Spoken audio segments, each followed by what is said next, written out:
You're listening to Rabbi Aryeh Wolbe, Director of Torch, the Torah Outreach Resource Center of Houston. This is the Jewish Inspiration Podcast. All right, my dear friends, good evening. I hope everyone is doing well wherever you may be. We are talking about a very important topic because our sages tell us that order is the essence of this world. When there is disorder, there is chaos. And even if this disorder is not in the world outside, but the world inside, if the world inside is in disorder, then we've got some problems. So let's talk a little bit about it. The first thing we will learn is that order comes from clarity of mind.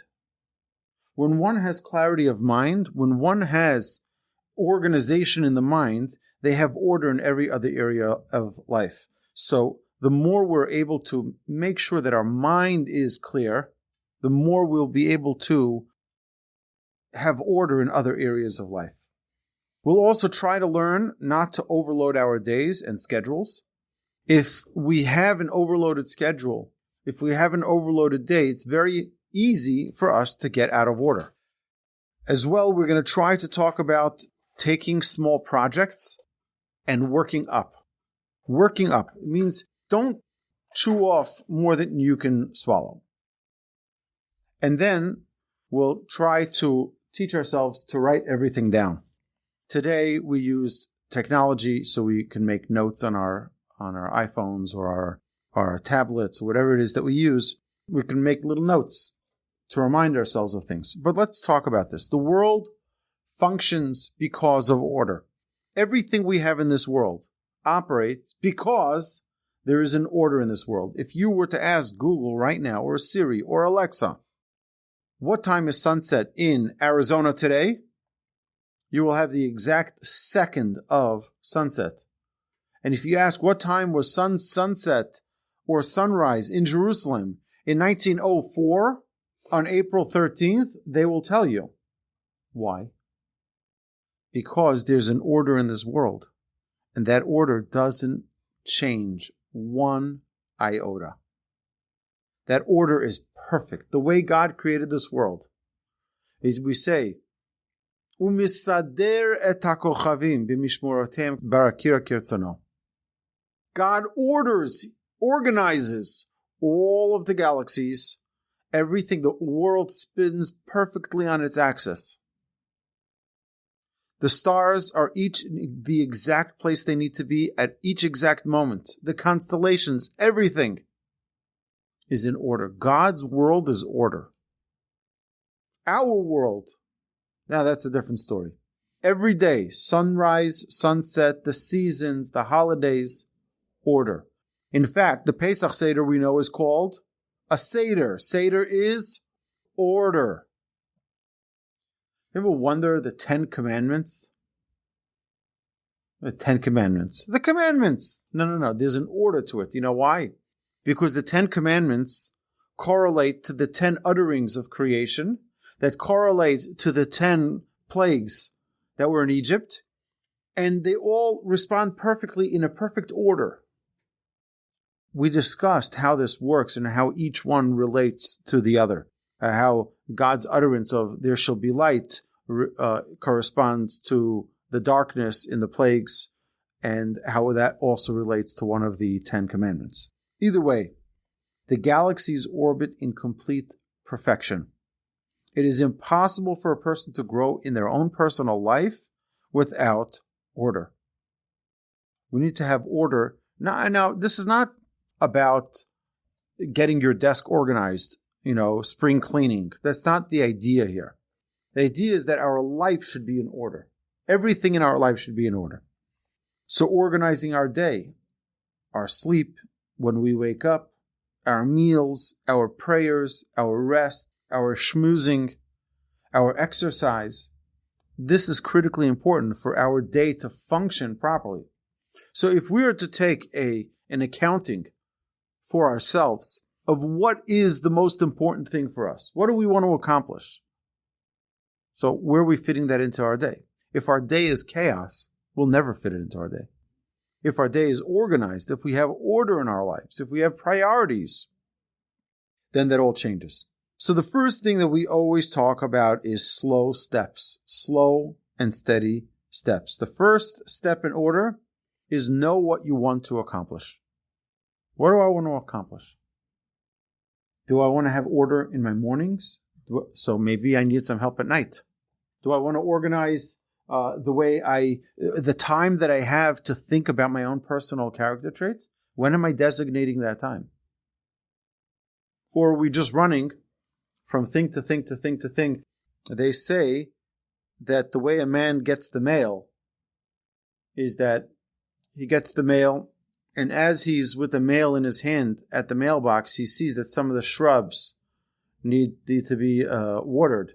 So he puts down the mail, he goes to get the hose. While he's in the shed, he realizes that some of the tools are not organized. So he starts organizing the shed. Once he's there, he realizes that, and from thing to thing, and that mail is still back there by the mailbox. But if a person has order, then they know that this, and I'm not talking, look, I'm plenty ADHD myself.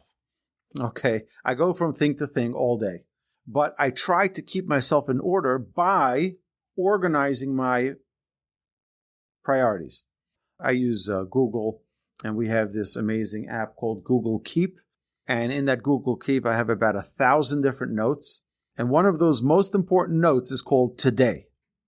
And these are the things I try every night to prepare. What are the things I need to do for the next day? And if teaching a class is part of it, then great. So I'll have the class that I teach, make sure that I have my notes prepared, that I'm organized, that I have it ready. Then I have other things, right? I have to be by shul for morning prayers. I have to be by shul for afternoon prayers. I have to be by shul for evening prayers. Okay, so that goes into my order. Then I have to prepare for class. I have to drop a podcast. Okay, as a shameless plug, we just dropped another podcast, Unboxing Judaism podcast. You can go check that out. I do that together with Rabbi Yaakov Nagel. We just dropped our 6th episode. We talk about why should we learn Torah? Why learn Torah? And it's a very interesting conversation. It's about 40 minutes long. But there needs to be time allotted for that. And sometimes that goes overtime. So you need to be, for me, the most important thing is flexibility. But sometimes when you're too flexible, you don't have order. So you have to be able to designate certain things, certain priorities, so that they get done. What can I already institute in my daily life and just organize it? For example, a rabbi once told me, there was a whole group of us, and we asked him, this guy is involved with so many different things. He was involved with running a girls' school and running a boys' school and running a this and running a that and have this institution. And then he was running 10 different organizations, and he was a very organized person. So we asked him, what's your secret to your order? He said, my secret is that I have one thing in the day that is never compromised. And that is lunch at 1 o'clock. Every single day, no matter what I'm doing, at 1 o'clock, I have my lunch. What happens before is one thing. What happens after is another thing. But at 1 o'clock, I have my lunch. And that's his order. That grounds his day. Now, as Jews, we have that not only with lunch, but we have that with our morning, afternoon, and evening services. Every morning, we go to synagogue. That's a structure to the day. Every evening, we have our Mincha Marav service. That's a structure to the day. So it puts, okay, if I want to do something before, this puts a certain foundation to that part of the day. And if a person can have, and by the way, we mentioned this when we talked about speech. We mentioned that a person should take a specific time of day where in this time, they won't talk Lashon Hara. They won't talk about other people. Not good, not bad. We don't talk about other people during this time. What that does is it grounds that part of your day. And now, no matter what happens, at 10 o'clock to 10:05 every morning, or 10 o'clock to 10:15 every morning, that's when I don't talk about people. And you know what's going to happen after you decide to do that? Your friend tomorrow at 9:30 is going to say, is it okay I come over for coffee tomorrow morning at 10 o'clock? Well, that's my time. I don't talk about people. And I know what happens when we go for coffee. So that's how the Yetzer Hara works. The Yetzer Hara never gives us a break. But the more order we have, the more structure there is in our lives, in our daily schedule, the less ability for our Yetzer Hara to beat us up. We need to watch over our time. Very important for us to watch over our time. Order indicates a will power of a person. Willpower is a very important thing. The Talmud says, "B'derech she'adam rotzeh lelech molichin oto." The way in which a person wills to go, a willpower, you will to go in a certain direction, the heavens will guide you there. They will guide you, and they will carry you there. If someone wants to, David, this also applies too. If you want to become the next Babe Ruth and you really, really, really want it, you can still be the next Babe Ruth.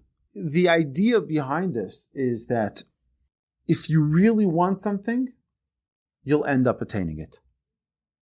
You have to really, really want it though. Don't try to do too much. This is the problem that most people fall into when they start with this trait. Is they say, okay, you know what? As soon as we're done with this lecture, I'm going to go to my room and I'm going to start organizing my room. And then I'm going to go to my desk and I'm going to start organizing my desk. And then I'm going to go to the kitchen. I'm going to organize the kitchen. And before you know it, you're very tired and you're knocked out. And what happens? Tomorrow morning you wake up and you see this huge mess. And you're like, now what? I can't now because now I just can't, right? And what happens is it becomes a bigger and bigger and bigger mess, all from trying to organize it. So what we need to do is take something very small and accomplish it and succeed at it. Take something that's small, another something, and then hopefully conclude and succeed at it. One small step at a time. If we overload, we will burn out. It's like trying to skip a rung on a monkey bar or on the ladder. We know that it's very risky. We try to climb a ladder. We know Jacob had a ladder. It resembles a step-by-step growth process. It's a system that works if you don't jump. When we try to attain this trait, it is critically important that we not try to jump.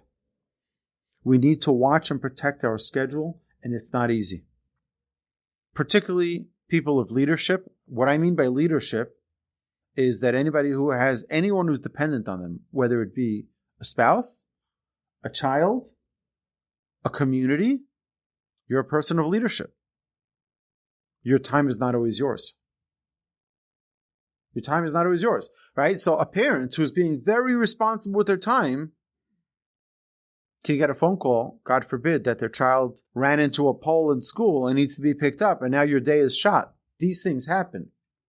So everyone needs to be protective of their schedule and allow for some wiggle room sometimes, because sometimes you'll need that buffer. That's one of the things that if I take away something from what we're learning here tonight, maybe I'll be able to add that to my schedule. Order, our sages tell us, is compared to a chain of gems. You know, what is more important, the clasp or the gems? You have a beautiful pearl bracelet or pearl necklace. What's more valuable, the clasp or the pearls? So everyone says the pearls. That's true. But if you don't have a clasp, you have no pearls either. So while that little clasp is so insignificant, it holds it all together. That clasp is what our sages say is order. You can have many virtues and many qualities, but if you don't have order, there's nothing holding them together. And that's what we're working on. Is we spoke about many traits already. We spoke about 14 traits to be exact so far in this series. But now we have to start putting that clasp, all of those traits, start putting them together. We must have order in order to accomplish that. Our order holds our qualities together. keeping order needs consistent refreshers and strengthening. Sometimes to keep order, you'll need to stop an enjoyable conversation. You're in the middle of having a good time, but you know what? My order requires for me to stop this conversation now. Or, and obviously do it in the nicest way without hurting people or insulting people, but it's going to require a person to even get out of bed when they're tired for order. You might have to quit while you're enjoying a hobby. And only a stubborn person. Now, stubbornness is generally not a positive trait. But in this case, stubbornness is a very good thing, is a very good tool. And that is, a stubborn person will succeed in attaining the trait of order. Only a stubborn person. So if someone, for example, is trying to work on bedtime, they go to sleep at a normal hour, so they can wake up at a normal hour. They're going to have to quit some exciting conversations. And when friends visit and it's getting late, they'll have to excuse themselves, say, I'm sorry, I got to go to sleep. Everyone can stay, enjoy, have a good time, lock up when you're done. But I have to go to sleep, right? You're going to have to give up on certain exciting opportunities, perhaps, that come your way so that you can keep and maintain that order. It is recommended to set aside a few minutes a day to review your order. Rabbi Yerucham, my grandfather of blessed memories, rabbi, that he learned by in the Mir in Poland, he did so for years. He had a time in his schedule every day where he reviewed his order. There's a story that's told. One of the great sages back in Europe went to visit his son in yeshiva, and everyone saw, wow, this great rabbi is coming to visit his son in the yeshiva. They said, oh, come, we'll show you where your son is sitting in the study hall. He said, no, show me his dorm room. He came into the room, he looked, he saw his bed was neat. He opened up his closet, he saw everything was organized. He says, I don't need to see him. I will, but I don't need to see him in the study hall because I see from his desk, I see from his bed, I see from his closet, his cabinet. It's in order. And therefore, it's telling about how he's doing in yeshiva. When one has order in their life, they're in a good place. When, you ever see, you get a notification on your phone, police chase in Los Angeles or whatever, right? So it's unbelievable. It's riveting television. They say the ratings for that is higher than anything. It's great for ratings.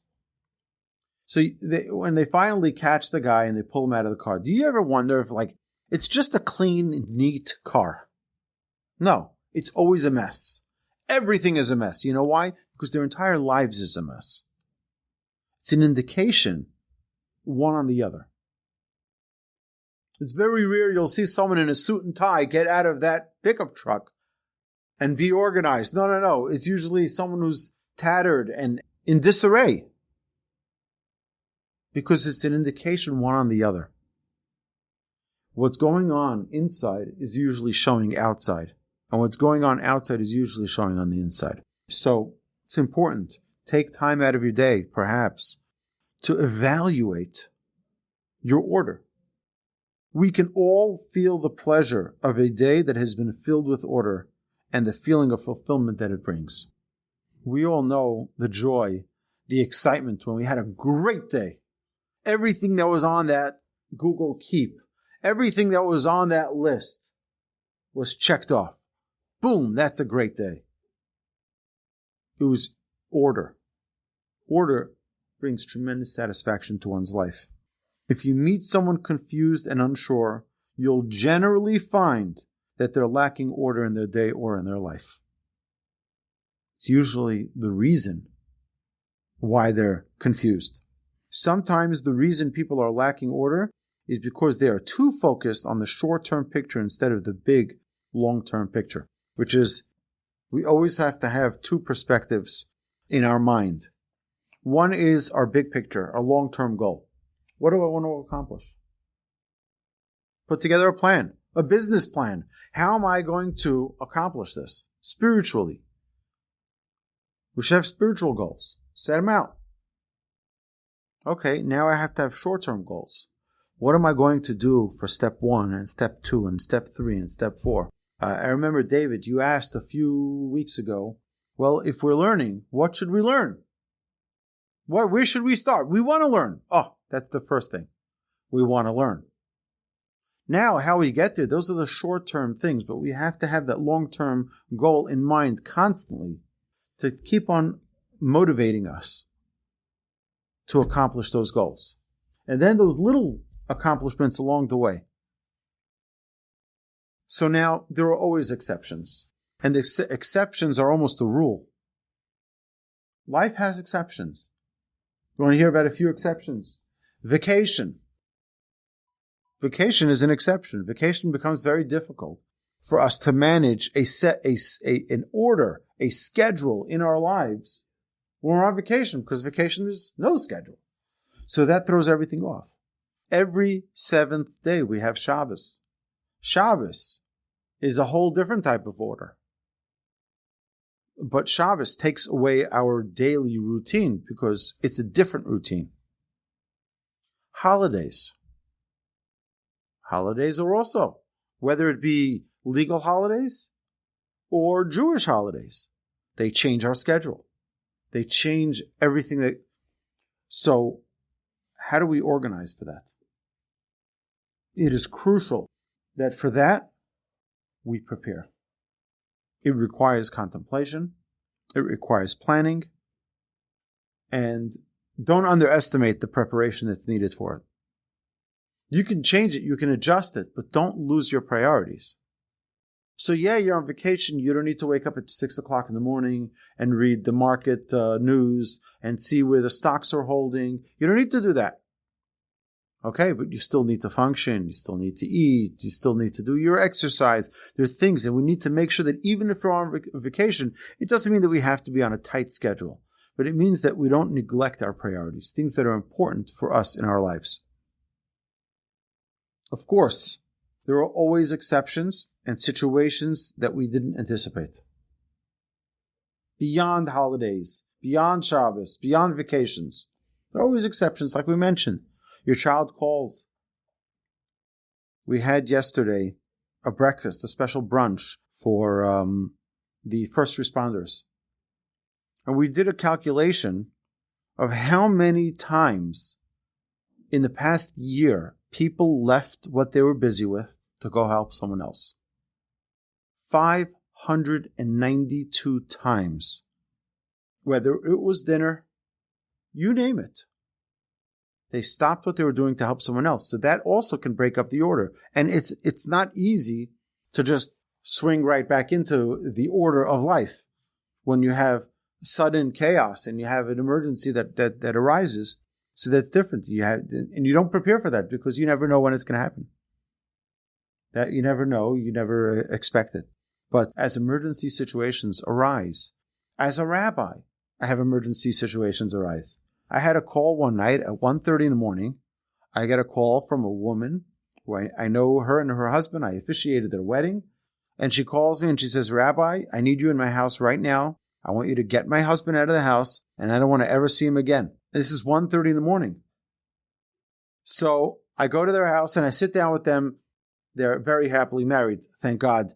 But that night was a long night for me. All right, so I'm sitting with them for 2 hours. And now what? Right, my night is shot. My next day is shot. But that's the reality of how things were. You have to learn to compensate with other things.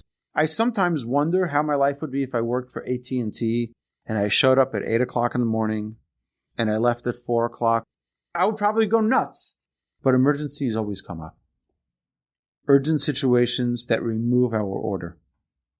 If order is truly instituted in our regular areas of life, then even when emergencies come up, we will succeed in restoring order. We spoke about alacrity. I think this is the first trait that we spoke about in this series. And I've been working a lot on that because the opposite of that is laziness.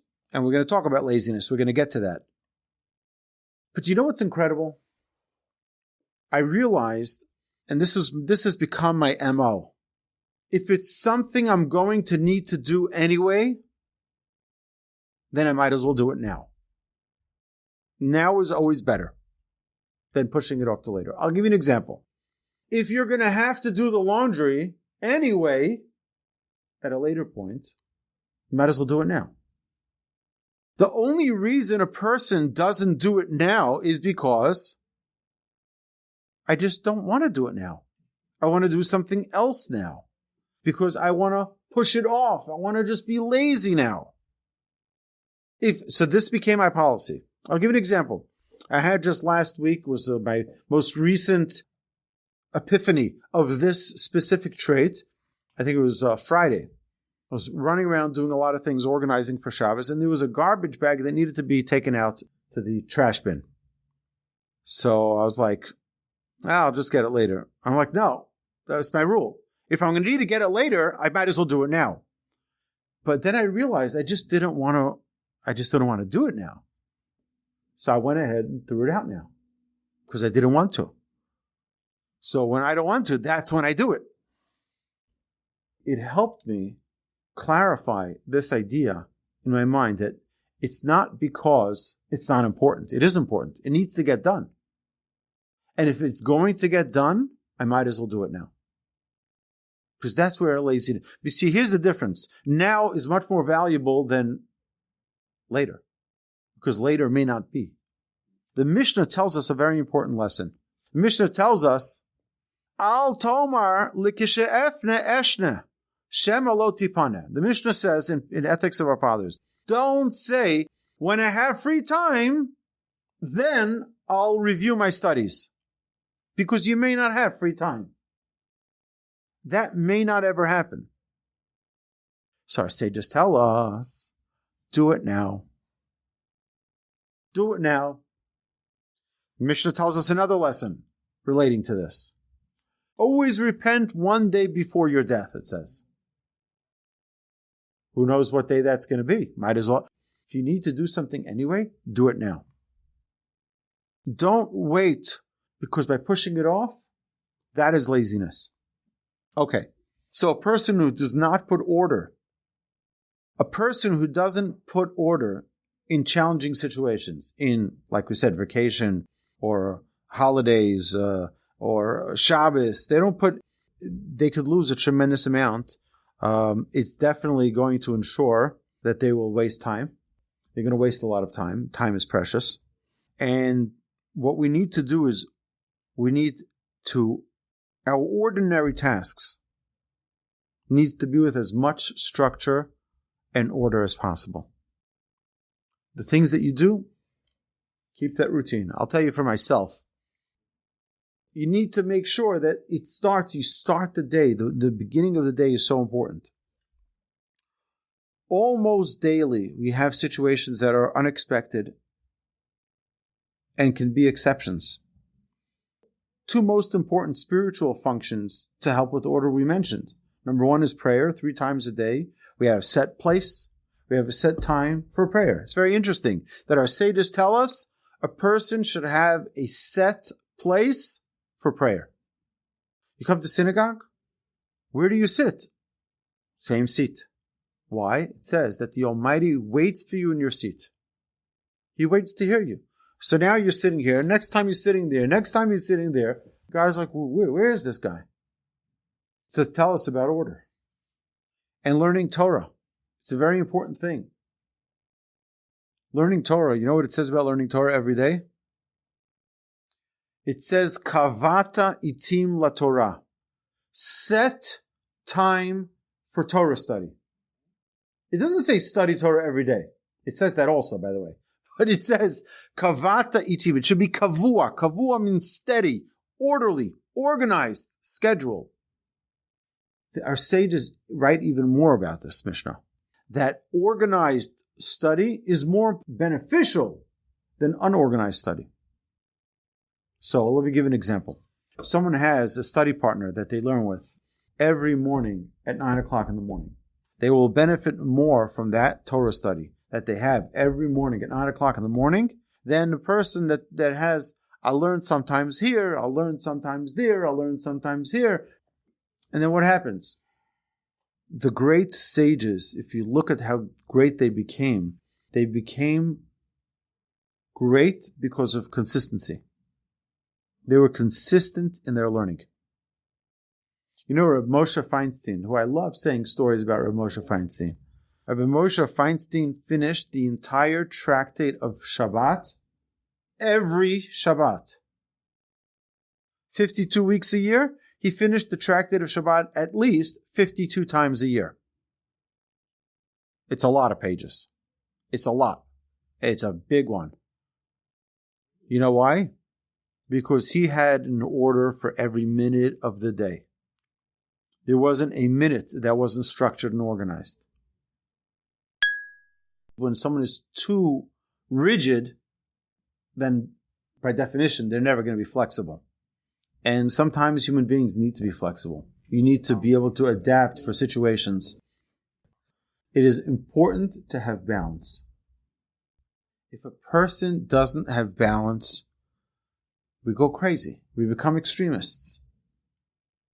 Right? You have to have balance. So in anything, even in a good trait, there has to be balance. Because too much of that, without a balance, without leveling it, can lead to someone who's rigid, someone who can have a bad temper sometimes because it doesn't go his way. So those usually, they can go together.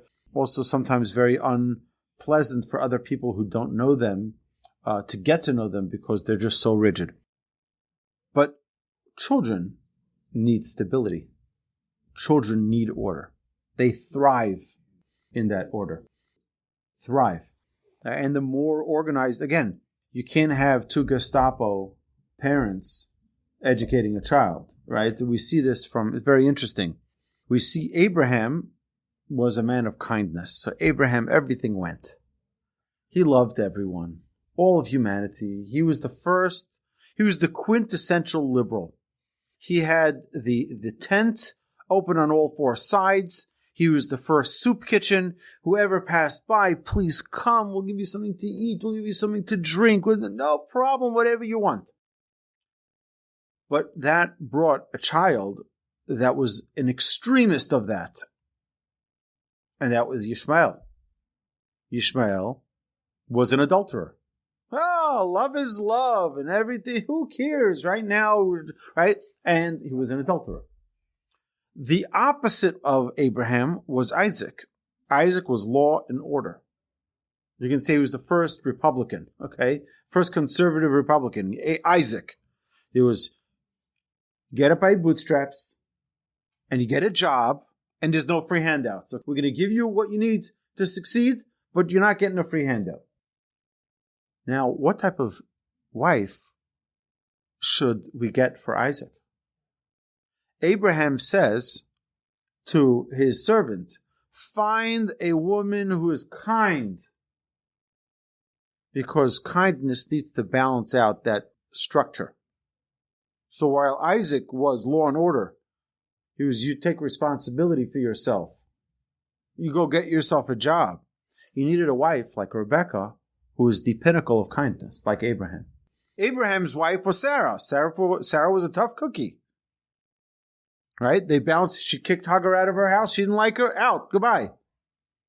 So you have to have that the hard shell and the soft inside. You need to have that complement each other. If you have two parents who are going to be very tough on the child, it's going to be very difficult. If you have two parents who are going to be too light on the child and they're just kind, lovey-dovey and everything, then there's no structure. Right? So they have to complement each other. Now, my wife always says, oh yes, so who am I? Which one am I? So I say we have to complement each other and we each fill because, in a way my wife is sometimes very soft, in a way sometimes I am very soft. And we have to sometimes balance each other out. It's like my kids, sometimes they talk between themselves. If you want certain things, you go ask mommy. If you want certain things, you ask, Abba. You have to know who to ask what. Because we all have our things but it's important to have order. Children need to have order. They need to have structure. And they thrive with that structure. There is almost no situation that can be controlled without order. Almost no situation. You need to have order. I'll give you an example. Anyone who's familiar with what happened in Hurricane Katrina in Louisiana, New Orleans, it was a terrible, terrible natural disaster followed by a terrible leadership disaster. What happened? There was total chaos. There was no leadership. There was no organization. Nobody knew how many people were injured. Nobody knew how many people were killed. Nobody knew how many people needed help. There was a total chaos. So they came up with a national system called NIMS, the National Incident Management System, which now across the United States, there's the same standard that is applied. You have an incident commander, and then you have systems that and it works. It's a system which is orderly, organized, so that in such a chaos situation, you need order. And you need to be prepared for that order, with that order, for cases that are, we all in our lives have our little Katrinas. We have our little things that come up that throw everything off schedule and throw everything out of balance. You need to have a reserve of order to put things back in to the structure. Now, obviously, there are extreme situations, but every day we can identify some elements of order in our day. Because if we don't, that lack of order can lead to fear, can lead to worry, can lead to stress and anxiety, can lead to anger, can lead to chaos. We need to find something, which is why I think the brilliance of prayer every day, 3 times a day, is so incredible, because that anchors us in our day. You know that you're speaking to God 3 times a day, and whatever chaos happens, I still have my meeting soon with God. That's when I get grounded again. Our sages tell us that Joseph, one of the tribes, he merited such incredible greatness because of his trait of order. Potiphar gave him the keys to his house. His master gave him the keys to his house. You manage everything. The wealthiest man in Egypt. He said, Joseph, you take care. Why? Order. He saw that Joseph had order in his life. The jail gave him to rule, and Pharaoh did as well. We mentioned on Pesach, we have the Seder. Seder is order. Do you know what the Mishnah is called? The Mishnah is called the Shisha Sidrei Mishnah, the 6 orders of Mishnah. There's a structure to it. There's a steadiness to it. That order is what puts it all together. There are many different ideas that we talk about in the Mishnah. We have pearls that date all the way back to Moses at Mount Sinai, where all of the teachings of the Mishnah were taught to Moshe at Mount Sinai. Those were the oral transmissions that were explaining all of the written Torah. Now we had all of these notebooks, and Rabbi Yehuda HaNasi organized them, Judah the Prince, organized them into the order of the Mishnah. That's why it's called an order. He took a bunch of, I don't want to call it chaos, God forbid. It's God's teachings of the elaboration of the written Torah. But Rabbi Yehuda HaNasi collected them all, organized them into 6 different orders of the Mishnah. So, let's set a time in our week where we all can practice something special with order. I did this once with a class many years ago. One of the temples that I was teaching at, I said, how can we all together, you have people here from all over the world logged in online and people listening to this podcast. We all have one thing in common. We all have Shabbos that kicks in 18 minutes before sunset on Friday, no matter where we are. So if we were to all light Shabbos candles this Friday night, just this Friday night, we're going to do it all in order, well, each of us. And we schedule, we're going to light candles. That way, all of us united doing one thing of order. You know how incredible that'll be? You'll be in your home. You'll be in your home, right? I'll be in my home. Everyone will be in their home. And we're all lighting the candles for Shabbos at the same time. An idea of order. What's interesting is that I believe if we have, and I'll tell you even more, Friday is a day of chaos. Even in the most organized homes, Friday, there's so much cooking and so much cleaning and preparation and organizing. But as soon as that clock strikes 18 minutes prior to sunset, peace and harmony take over. That's the order. It's not an adjustable time. Boom. Peace and serenity take over. That's order. Everything stops. I call it the candle lighting challenge. So whoever wants to join me, you're welcome to. And what is required for it is not only to show up 18 minutes before sunset on Friday. We need to prepare for it. It means we have to go find those candles. We have to prepare them. Because if we start thinking about it 18 minutes before, then we're not at 18 minutes, we're going to be at 15 minutes. Or 10 minutes. So that means once we start thinking about it, we start preparing for it. It could be tonight, right after class. We prepare the candles. I try to prepare the candles. I mentioned this previously. I tried to prepare the candles Saturday night after Havdalah.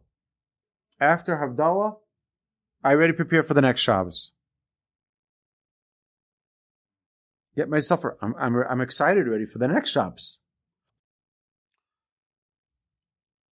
We always need to plan in advance. And always, my rabbi told me, he not only plans in advance, but he plans in advance for exceptions. I asked him once, I said, can I speak to you? I need a few minutes. He said, I actually put in my schedule an extra 50 minutes if someone like you is going to ask me they need more time. Right? He's thinking it means he didn't put something on his schedule for another 15 minutes because he anticipated that someone's going to need that 15 minutes. And if not, he has other things to do. And I want to share with you, there are stories that I've heard, so many of them, of people who concluded an enormous study of Torah from time that was out of order or out of the ordinary. I'll give you an example. My brother-in-law, may he live and be well, I found out that he made a siyum, a celebration of conclusion on the entire Torah, prophets, and writings with the commentary. You know when he did that? He did that on a bus ride that he takes every morning from his house in Beitar to Jerusalem to the Mir Yeshiva. He gets on the bus and he has a study partner in that bus. And they both decided, we're sitting here every day, let's put together an organized structure to this ride. If we're doing it every day, might as well benefit out of it. Finished the entire Tanakh with commentaries from that little 10, 15-minute bus ride with a friend. I mentioned last week in one of the classes, my rabbi, Rabbi Yitzchak Berkowitz, may he live and be well, wrote an entire book on the laws of the Chavetz Chaim, on how to speak proper speech. I asked him, I said, when did you have time to write this? He says on a bus ride from Esha Torah, the old city, to his house. It was an 8-minute bus ride. He wrote 1 page every bus ride. And that's the book.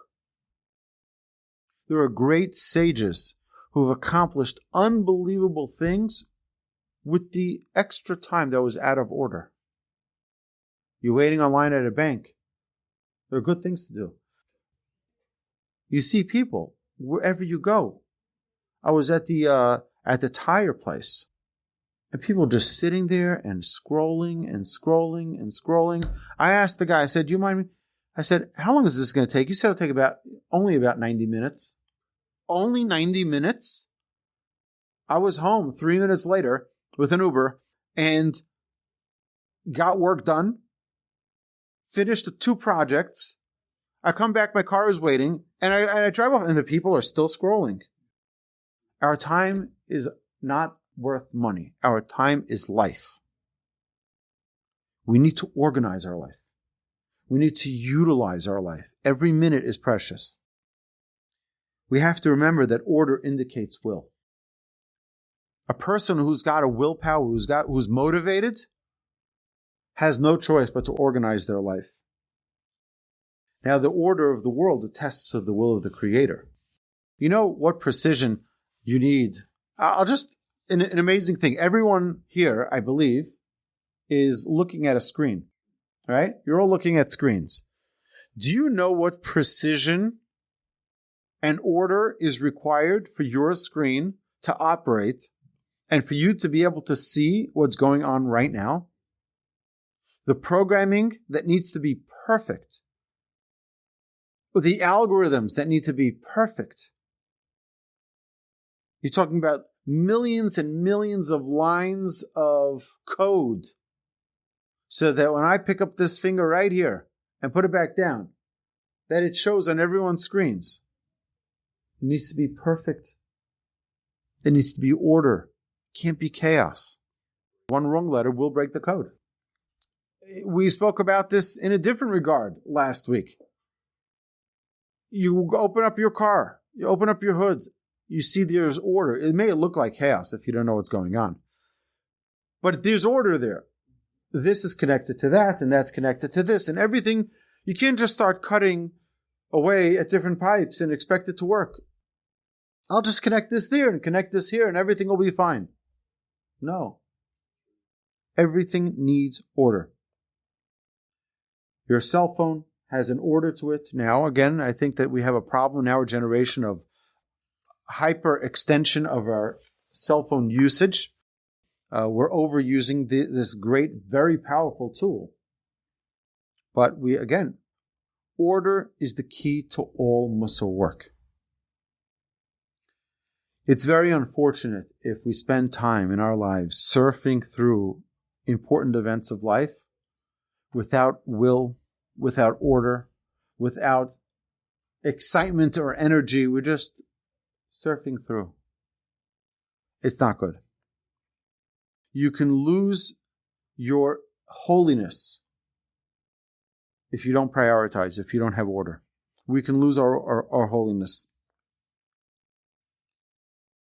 So I think as a summary, yes, we need to organize our desk, and we need to organize our bills, and we need to organize our car and our books and our shelves and our houses and our kitchen. We need to do that as well. But that needs to come as a secondary reaction. After we realize that we need to organize our lives, that we have 24 hours a day, and evaluate, okay, of the 24 hours, how much of it needs to go to sleep so I can function? How much of it needs to go to learning and educating myself? How much needs to be serving the Almighty? How many needs to be for taking care of my family and my most important priorities of my relationship with my wife and my children? How much time needs to be spending quality time with myself? We start realizing, one second, there's a lot of things I need to get done in my day that I'm not putting it as a priority in my life. And that's the key to order. Order means prioritizing the things that are more important over the things that are less important.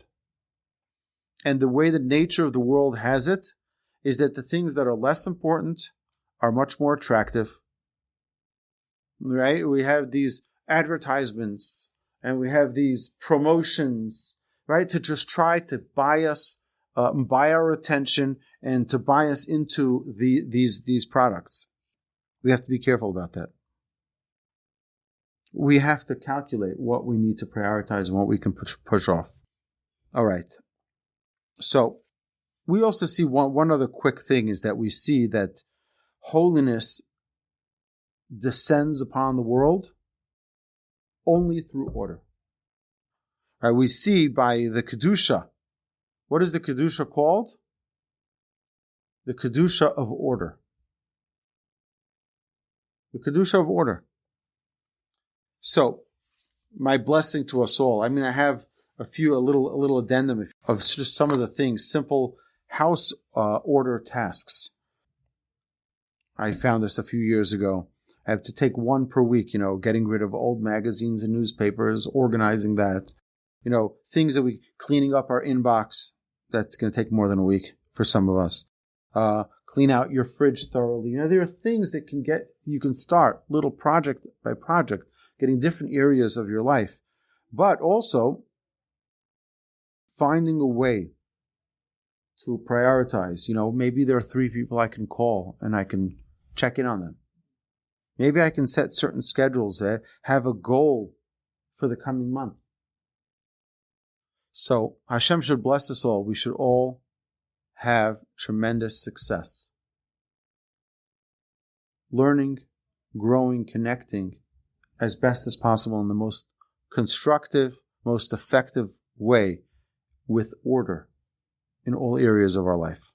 Amen.